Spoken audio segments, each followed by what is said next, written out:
سورۃ العلق، بسم اللہ الرحمن الرحیم، اقرأ بسم ربک الذی خلق، خلق الانسان من علق، اقرأ وربک الاکرم الذی علم بالقلم، علم الانسان ما لم يعلم۔ پڑھیے اے نبی صلی اللہ علیہ وسلم اپنے رب کے نام کے ساتھ جس نے پیدا کیا، جمے ہوئے خون کے ایک لوتھڑے سے انسان کی تخلیق کی۔ پڑھیے اور آپ کا رب بڑا کریم ہے جس نے قلم کے ذریعے سے علم سکھایا، انسان کو وہ علم دیا جسے وہ جانتا نہ تھا۔ سورۃ العلق کی یہ پہلی 5 آیتیں نبی صلی اللہ علیہ وسلم کو نبوت کے آغاز میں دی گئی تھی۔ اور آپ دیکھیے پہلا سبق ہے، پہلی وحی، اور کیا کچھ سکھا دیا گیا۔ پہلی بات تو یہ کہ پڑھنے لکھنے کا کام رب کے نام کے ساتھ ہونا چاہیے کیونکہ سکھایا رب نے ہے۔ پھر اس کے بعد یہ کہ انسان کی تخلیق کا سارا مرحلہ بتا دیا گیا کہ انسان کی تخلیق ہوتی کس چیز سے۔ جب قرآن اتر رہا تھا اس وقت کسی کو معلوم نہیں تھا کہ انسان ماں کے پیٹ میں کس کس شکل اور کس کس حالت میں ہوتا ہے۔ اور یہاں پر آپ دیکھیے کہ خلق الانسان من علق، علق کا کانسیپٹ 20ویں صدی میں آیا ہے، اور یہاں پر قرآن نے 1400 سال پہلے بتا دیا، پہلی وحی کے پہلے دن بتا دیا کہ انسان علق سے پیدا ہوا ہے، جمے ہوئے خون سے انسان کی تخلیق ہوئی۔ اور پھر پڑھیے اور آپ کا رب عزت والا ہے، نہایت مہربان ہے، اور یہ اس کی مہربانی ہے کہ اس نے وحی نازل کی اور اس نے علم سکھایا، اور ساتھ یہ بتا دیا کہ سیکھنے کے لیے قلم چاہیے، یعنی لکھنا بھی ضروری ہے، اور انسان کو وہ کچھ سکھا دیا جو وہ جانتا نہیں تھا۔ واقعی انسان نہیں جانتا تھا کہ انسان کس چیز سے بنا ہے، کس چیز سے پیدا ہوا ہے، اور اس کو سیکھنے کے لیے کیا کیا کرنا ہے۔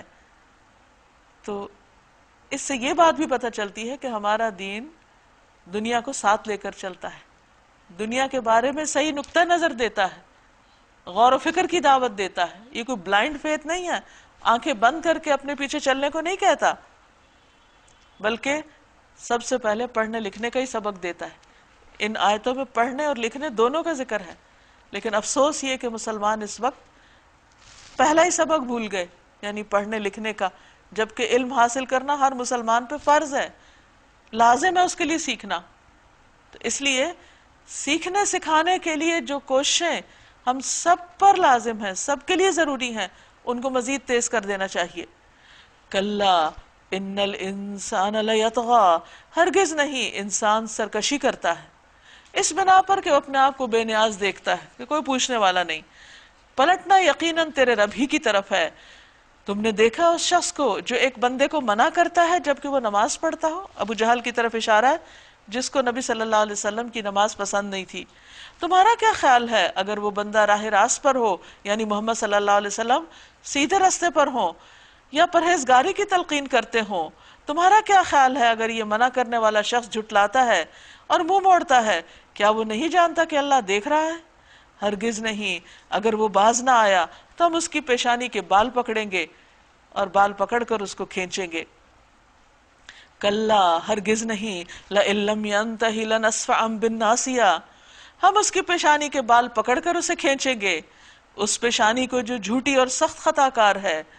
فَلْيَدْعُ نَادِيَا، وہ بلا لے اپنے حامیوں کی ٹولی کو۔ سَنَدْعُ الزَّبَانِيَا، ہم بھی عذاب کے فرشتوں کو بلا لیں گے۔